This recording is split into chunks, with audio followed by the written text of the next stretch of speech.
하나님께서 오늘 주일 아침에 주시는 말씀은 신약성경 사도행전 16장 6절로 10절 말씀입니다. 사도행전 16장 6절로 10절 말씀을 교독하도록 하겠습니다. 성령이 아시아에서 말씀을 전하지 못하게 하시거늘 그들이 부르기아와 갈라디아 땅으로 다녀가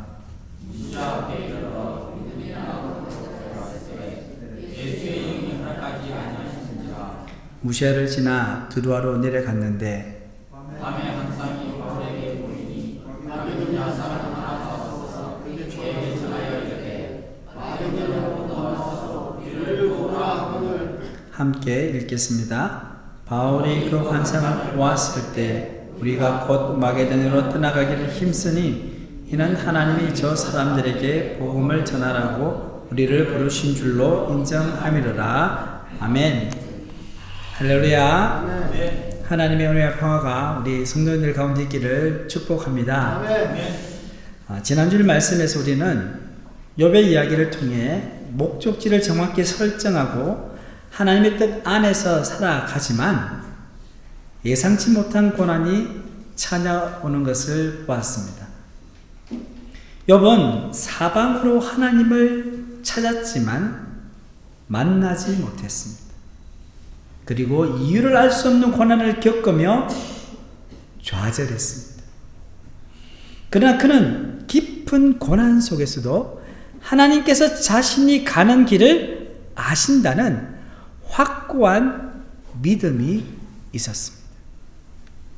욥은 하나님을 만날 수 없었고 하나님의 뜻을 이해할 수 없었지만 끝까지 하나님만 믿고 따라갔습니다. 그리하여 그의 믿음은 고난이라는 불같은 하나님의 단련을 통과하고 순금같이 되어 나왔습니다. 우리도 고난 가운데서 욥과 같은 믿음을 가질 때 하나님께서 우리의 믿음도 순금같이 변화시켜 주실 것입니다. 뿐만 아니라 가장 안전하고 정확한 길로 우리를 인도해 주실 줄 믿습니다. 오늘 주일은 크리스천 내비게이션 네 번째 시간으로 경로 재탐색이라는 제목으로 말씀을 나누기로 합니다. 우리 한번 따라해 보겠습니다. 경로 재탐색. 예. 자, 내비게이션을 켜고 가다 보면요, 종종 경로를 재탐색하겠습니다. 경로를 재탐색하겠습니다. 라는 소리를 들을 수 있습니다. 이는 교통 상황에 변화가 생긴 것입니다. 갑자기 교통사고가 났거나 여러 가지 돌발 상황으로 교통 정체가 발생한 것입니다. 그러면 이 똑똑한 내비게이션은 경로를 재탐색하여 최적의 경로를 안내합니다. 영적 내비게이션을 켜고 가는 우리에게도 비슷한 경우가 발생합니다. 우리의 인생에도 수많은 변수가 있습니다. 그 중에서 하나의 변수가 실제로 우리 인생에 관여해도요, 우리는 가던 길을 멈추고 인생의 경로를 재탐색해야 합니다. 성도 여러분, 그렇다면 우리는 영적 내비게이션을 보고 인생길을 가는 중 어떤 경우에 경로를 재탐색해야 할까요? 첫째로요, 욥처럼 하나님만을 믿고 따라 살아가야 하는데 그렇게 하지 못할 때 경로 재탐색을 해야 할 경우가 있습니다. 자, 누구나 가던 길을 순탄하게 계속하길 바라지 경로를 바꿔서 새로운 길로 가기를 좋아하는 사람은 없습니다. 왜냐하면 그것은 불편하고요, 힘들기 때문이에요. 실컷 왔는데 유턴해서 가야 되는 거예요.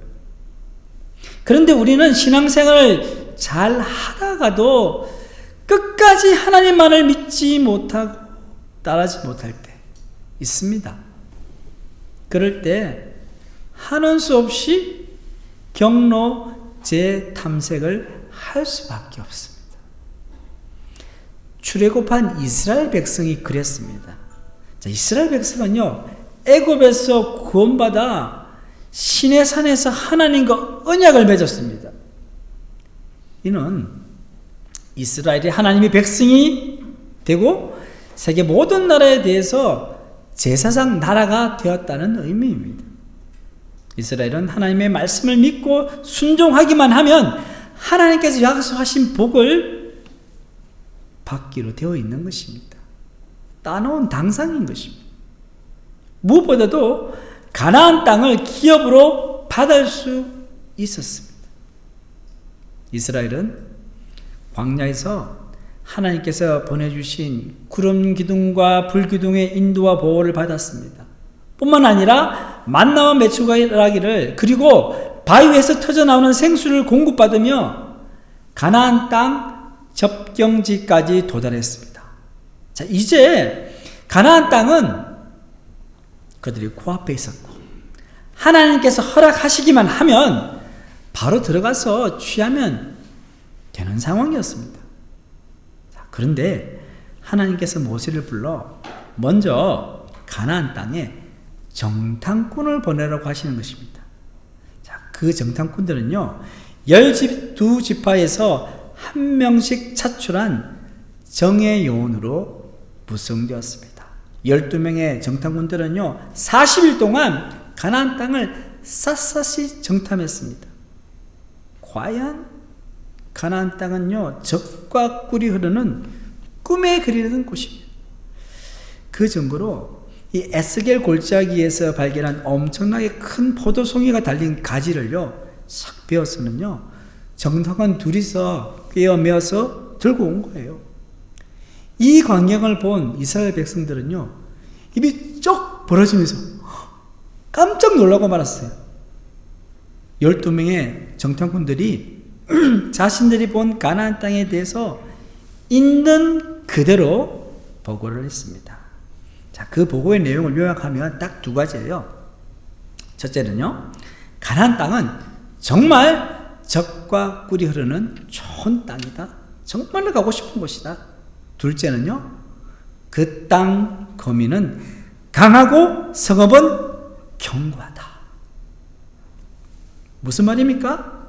너무 좋은 곳이지만 너무 강력하고 견고해서 들어가기 어렵다는 거예요.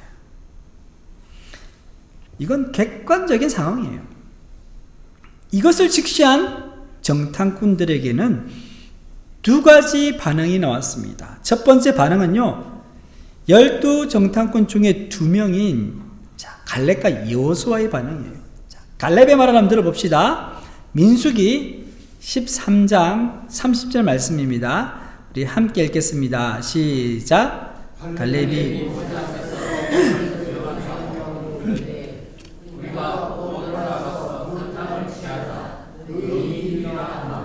아멘. 자, 이 말은 무슨 말씀입니까? 이 말씀은요, 하나님의 위대하심과 능력을 의지한 믿음의 고백입니다. 하나님 믿는다는 거죠. 자, 반면에 두 번째 반응은요, 12 정탐꾼 중에 10명의 반응이에요. 민수기 13장 31절 말씀입니다. 함께 읽겠습니다.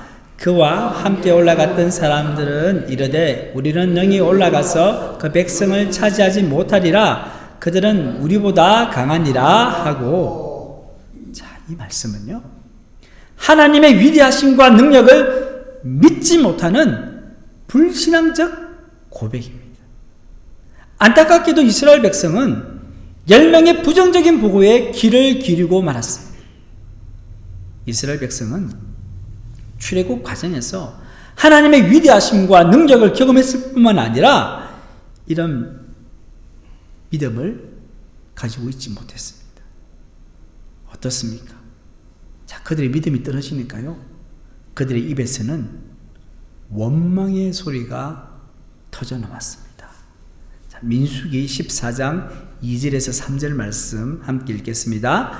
이스라엘 자손이 다 모세와 아론을 원망하며 온 회중이 그들에게 이르되 우리가 애굽 땅에서 죽었거나 이 광야에서 죽었으면 좋았을 것을 어찌하여 여호와가 우리를 그 땅에서 인도하여 칼에 쓰러지게 하려 하는가? 우리 처자가 사로잡히리니 애굽으로 돌아가는 것이 낫지 아니하랴. 아멘.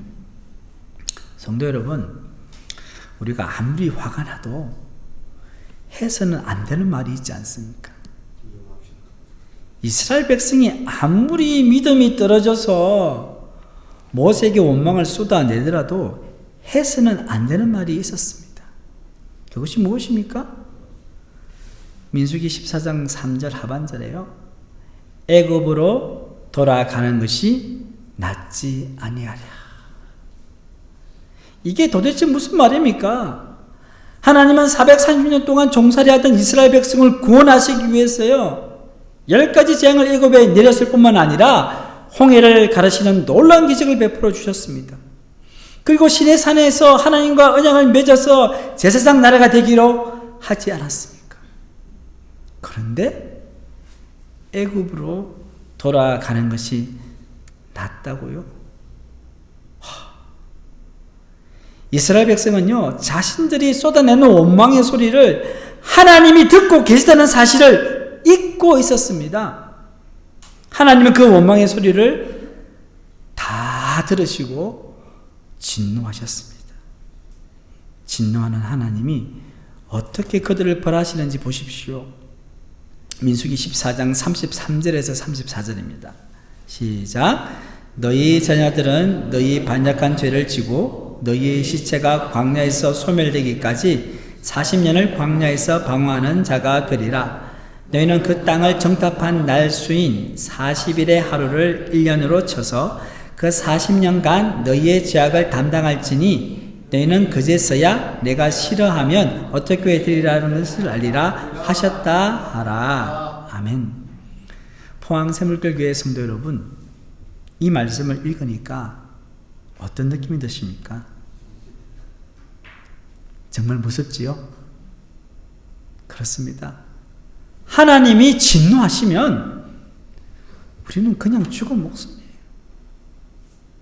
여러분, 우리 때문에 자녀들이 아프고 자녀들에게 피해를 끼치면 그보다 속상하고 아픈 게 어디 있어요? 출애굽 1세대의 불신앙과 원망 불순종으로 인해서 출애굽 2세대 그들의 후손들이 부모의 세대의 죄를 지고 40년 동안 광야에서 방황하게 된 것입니다. 사실 시나산에서 가나안 땅까지 걸어서 열하루면 갈 수 있는 거리였습니다. 그런데 40년이 걸렸어요. 이처럼 하나님을 믿고 따르기 실패하면 인생의 경로를 재탐색할 수밖에 없습니다. 길은 어디든지 연결되어 있습니다. 하지만 정확한 시간에 더 나은 모습으로 도착하려면 하나님께서 인도하시는 길을 따라야 합니다. 자신이 고집대로 나아가면 결국 더 먼 길을 돌아가게 됩니다. 성도 여러분, 우리도 마찬가지 아닙니까? 아무리 힘들고 어려워도 하나님만 믿고 따라가면 하나님께서 인도하시는 최적의 경로를 갈 수 있습니다. 그러나 우리가 하나님을 불신하고 불순종하면 더 먼 길을 돌아가게 될 것입니다. 그래도 감사한 것은 하나님의 사랑과 은혜는 크고 놀라우셨어요. 경로 재탐색을 통해 또 다른 최적의 길을 우리에게 보여주십니다. 그렇기 때문에 죄로 인해 경로 재탐색을 할지라도 우리가 다시 순종하면 하나님의 인도하심을 받는 인생길을 계속 걸어가게 될 줄 믿습니다. 자, 둘째로는요, 오늘 본문에 나오는 바울처럼 말씀을 믿고 따라가고 있는데 하나님께서 경로를 재탐색하게 하셔서 뜻밖의 방향으로 인도하시는 경우가 있습니다. 말씀대로 살아가는데 자꾸 길이 막혀요. 거기에는 하나님의 뜻밖의 방향이 있다는 거죠. 자, 1차 전도여행을 성공적으로 마친 사도 바울은요, 2차 전도여행을 떠나려고 했습니다. 자, 이번에도 이제 바나바와 함께 가려고 했습니다. 그런데 팀을 꾸리는데 서로 의견 충돌이 일어났습니다. 자, 1차 전도여행을 갈 때 바울과 바나바는요, 수행원으로 누구를 데려갔느냐? 마가를 데리고 왔어요. 마가는 이 바나바의 조카거든요. 그런데 마가는 도중에 무슨 일인지 알 수 없지만 여행 도중에 하차하고 말았어요. 돌아가 버렸어요. 그런데 바나바가 중도 하차한 마가를 다시 데리고 가자고 바울에게 제안한 것입니다. 그러자 바울은 그럴 수 없다고 이런 지하에 거절합니다. 사실 바울이 이 바나바의 요청을 거부할 위치에 있지 않았습니다. 지금 바울이 되기까지 바나바의 역할은 절대적이었습니다. 그런데도 바울은 사역에 있어서는 자신의 주장을 조금도 굽히지 않았습니다. 그런 인간적으로 바나바도 참으로 서운하고 속상했을 것입니다. 이 일로 인해 바울과 바나바는 서로 심히 다투었고 결국 피차 갈라서게 되었습니다. 성도 여러분, 순탄하게 진행될 것 같았던 2차 전도여행이 처음부터 삐그덕거리기 시작했습니다. 아마도 바울과 바나바가 이렇게 싸우고 갈랐을 것이라고는 그 누구도 예상하지 못했을 것입니다. 그들의 전도여행 계획은 시작부터 틀어졌습니다. 결국 바나바는 조카 마가를 데리고 구브로로 전도여행 떠나갔습니다. 그리고 바울은요, 신라와 함께 수리아와 길리기아로 떠났습니다.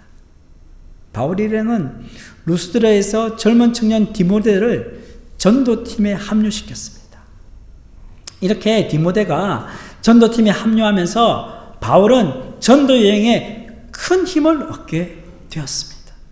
그래서 바울은 현재 자신이 전도하고 있는 아시아 지역을 더 적극적으로 공략하려고 했습니다.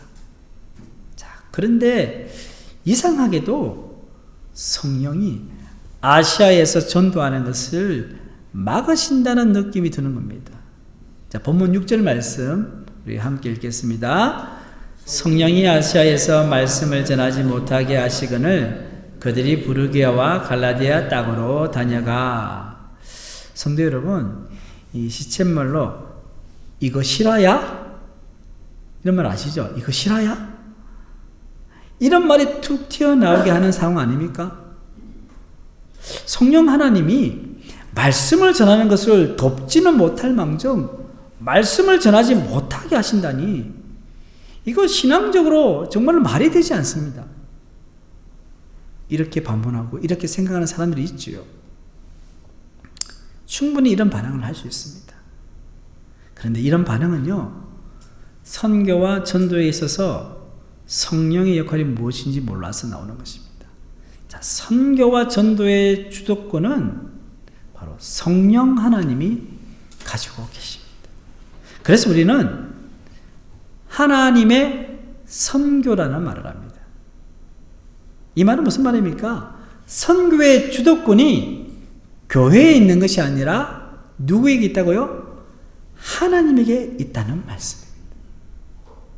그러므로 언제 어디서 누구에게 복음을 전하는 것은 성령님이 정하시는 겁니다.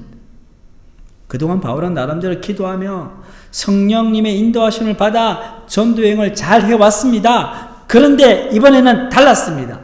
가는 것마다 아니라고 합니다. 그래서 바울은 다시 다른 장소로 옮깁니다. 본문에 보면 부르기아와 갈라디아 땅으로 갔습니다.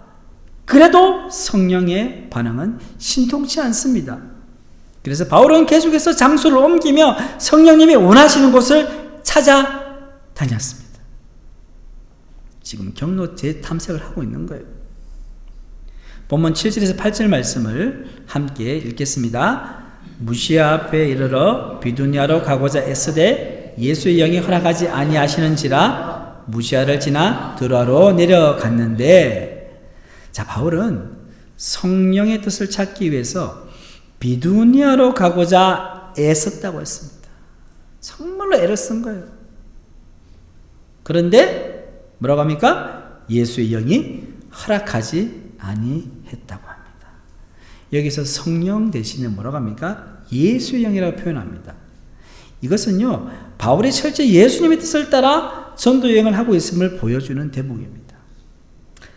만약 여러분이 바울이라면 이런 상황에 어떻게 반응하셨을 것 같습니까? 바울처럼 또 다른 장소를 찾아갔을 것 같습니까? 여기도 아니구나, 또 다른 데로 가보자. 계속 뭐 뺑뺑이 도는 것도 아니고요, 계속 다니는 거예요. 저는 아마도 신경질을 내기도 하고요, 낙심해서 한동안 자포자기 했을 것 같습니다. 아니, 복음 전하는 일도 쉽지 않은 일인데 장소를 가지고 이렇게 힘들게 하시니까 예수님이 너무 원망스럽죠. 그런데 우리가 여기서 머물고 포기하면 안 됩니다. 바울도 그랬습니다. 이런 상황은 도무지 이해가 되지 않는 경우입니다. 말씀을 전하고 복음을 전해야 되는데 못하게 하시니까. 이 말은 일반적이지 않는다는 거예요. 이상하잖아요. 그렇다면 우리는 어떤 생각을 해야 할까요? 하나님의 특별한 계획이 있겠지 라고 생각해야 합니다. 뭐라고요? 하나님의 특별한 계획이 있겠지. 네, 하나님의 특별한 계획이 있겠지, 이렇게 생각하는 거예요. 본문 9절 말씀 함께 읽겠습니다. 밤에 환상이 바울에게 보이니 마게도냐 사람 하나가 가서서 그에게 청하여 이르되 마게도냐로 건너와서 우리를 도우라 하거늘. 자, 하나님의 특별한 계획이 무엇입니까? 마게도냐. 다르게 이야기하면요, 그것은 유럽 복음화입니다. 유럽 복음화. 바울은 아시아 복음화를 위해서 기도하고 계획을 세우며 1차 전도 여행부터 지금까지 달려왔습니다. 그런데 2차 전도 여행에서의 하나님의 계획은 뭡니까? 유럽이에요. 유럽. 아시아가 아니고. 이걸 가지고 하나님께 왜 하나님 아시아를 버리고 유럽을 가라고 합니까? 이렇게 우리가 할 수 있겠습니까? 아니죠. 아, 유럽으로 가라고요? 가겠습니다. 가는 거죠. 마게도냐로 건너와서 우리를 도우라고 한 그 마게도냐 사람의 목소리가요, 바울에게는 그 성령의 음성으로 들렸습니다. 간절히 기도하며 찾고 찾을 때 하나님은 우리에게 보여주시고 들려주십니다. 이로 인해 우리는 경로 재탐색을 마치고 하나님께서 보여주시는 최적의 경로로 순종하며 나아갈 수 있게 됩니다. 사랑하는 포항샘물교회 성도 여러분, 인생을 살다 보면요, 그쪽으로 갈 수밖에 없는 상황이 나옵니다. 내가 그렇게 할 수밖에 없는 상황을 만나게 됩니다. 왜 그렇습니까? 우리는 하나님의 뜻을 다 알지 못하기 때문입니다. 우리가 말씀을 붙잡고 기도하며 살아가지만 우리가 가는 그 길이 하나님의 뜻과 다를 수 있습니다. 그럴 때 우리는 어떻게 해야 합니까? 바울처럼 경로 재탐색의 시간을 가져야 합니다. 때때로 그 시간이 적지 않게 길 수 있습니다. 우리는 모든 일을요, 효율적으로, 효과적으로 하기를 원합니다. 좋지요. 모든 것이 우리의 계획대로 맞아떨어지면 이것이 하나님의 뜻이라고 말하며 기뻐합니다. 물론 하나님의 뜻일 수 있습니다. 그래서 감사할 수 있습니다. 그렇다고 우리의 계획대로 제대로 되지 않는다고 해서 그것이 모두 하나님의 뜻이 아니다라고 말할 수 없습니다. 왜냐하면 때때로 하나님의 특별한 뜻을 깨달아 알기 위해서는요, 우리에게 시간이 필요하기 때문에 그렇습니다. 자, 아시아에 꽂혀 있는 바울에게 어느 날 하나님이 턱 나타나셔서 유럽으로 가라 하시면 바울이 곧이곧대로 듣고 따르겠습니까? 물론 따르겠죠. 하나님이 말씀하시는데, 근데 마음에서 우러나는 진심 어린 동의가 쉽지 않을 것입니다. 그래서 하나님께서는 바울에게 시간을 주신 것입니다. 바울이 하나님의 뜻을 조금이나마 더 이해할 수 있도록 경로 재탐색을 할 수 있도록 한 것입니다. 그래서 우리가 하나님의 뜻을 따라 살아도 먼 길을 돌아갈 때도 있습니다. 지금 혹시 여러분 중에서 될 듯 말 듯 하는 상황에 있는데 매번 시도할 때마다 실패를 경험하시는 분들이 있습니까? 정말 하나님이 원망스러우실 겁니다. 그래도 어쩔 수 없습니다. 그 원망의 시간도 감내해야 합니다. 그 원망의 시간이 변하여 기도의 시간이 될 때가 올 것입니다. 하나님을 향한 믿음을 가진 자도 때때로 일이 내 뜻대로 되지 않아서 원망하고 불평하며 낙심하고 좌절하기도 합니다. 그런 시간이 길 수도 있고 짧을 수도 있습니다. 어쨌든 그 힘들고 어려운 시간을 보내야 하는 것입니다. 그 지나가는 시간 속에서 믿음의 사람은 다시 말씀을 붙잡고 기도에 무릎을 꿇습니다. 그리고 다시 하나님께 매달립니다. 하나님, 다시 구하옵나니 당신의 뜻을 깨달아 알게 하여 주시옵소서. 제가 순종하기를 원합니다. 이런 과정을 통해 우리는 하나님께서 마련하신 특별한 계획을 깨달아 알게 되고 순종하는 자리에 이르게 됩니다. 자, 바울의 순종은요, 유럽 문명의 큰 전환점이 되었습니다. 역사학자 아놀드 토인비는요, 바울이 드로아에서 이제 배를 타고 에게해를 건너서 이제 마게도니아로 가는 그 장면, 유럽으로 가는 그 장면을 연상하면서 이런 말을 했어요. 바울을 태웠던 배, 드로아에서 마게도니아로 빌립보로 향했던 그 배는 유럽의 문명을 싣고 가는 배였다. 바울이 아니었다면 유럽은 아름다운 기독교의 문명의 꽃을 피우지 못했을 것입니다. 사랑하는 포항 새물길교회 성도 여러분, 하나님의 말씀인 영적 내비게이션을 장착하고 인생길을 걸어가도요, 뺑뺑이를 도는 것처럼 헤맬 때도 있고 방황할 때도 있고 빼도 박지도 못하는 상황에 처할 수도 있습니다. 그럼에도 불구하고 하나님은 우리 옆에 계시고 우리를 보고 계시고 우리 인생길을 인도하는 분이심을 믿습니다. 하나님은 친히 우리 각 개인의 성격과 성품과 능력과 은사 그리고 처한 다양한 상황을 고려하시며 우리를 개별적으로 인도해 주십니다.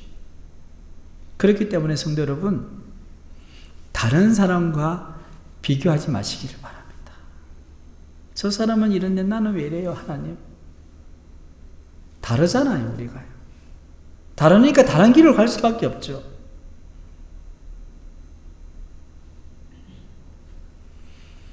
대신 하나님께서 나를 위한 특별한 계획이 있겠지라고 믿음의 고백을 하시기를 바랍니다. 그리할 때 하나님께서는 경로 재탐색의 시간을 마무리하시고 하나님의 특별한 계획을 이룰 수 있는 최적의 경로를 우리에게 보여주실 것입니다. 이와 같은 은혜가 오늘 이 자리에 계신 모든 성도님들 가운데 있기를 주님의 이름으로 축원합니다. 아멘. 하나님 아버지, 오늘도 귀한 말씀 주심에 감사합니다. 우리의 잘못으로 인해 돌아가는 길이라 할지라도 우리를 향한 최적의 경륜임을 믿습니다. 그리고 때로는 이해할 수 없는 상황 속에서 인생의 경로를 재탐색해야 하는 수고를 할지라도 하나님의 특별한 계획이 있음을 믿고 순종하는 삶을 살 수 있도록 믿음을 다하여 주옵소서. 이 모든 말씀 존귀하신 예수님의 이름으로 기도드립니다. 아멘.